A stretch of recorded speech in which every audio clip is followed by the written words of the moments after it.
mga binati o minahal kong matalon.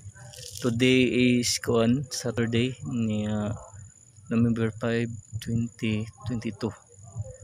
Katong ganahan mo palit og balot di ata karon sa 7-Eleven kung diin naninda tagulot guys kanina guys na katong ganahan mo palit niya asa dahil ng 7-Eleven guys sa Atbang sa Matalom Fire Station.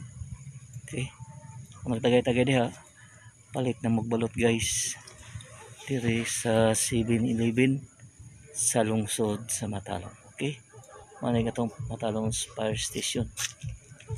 Okay guys,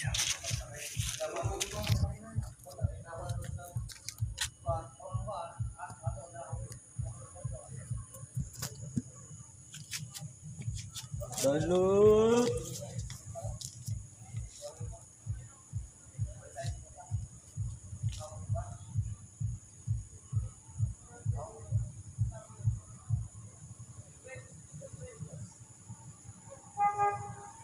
balot palit na magbalot guys.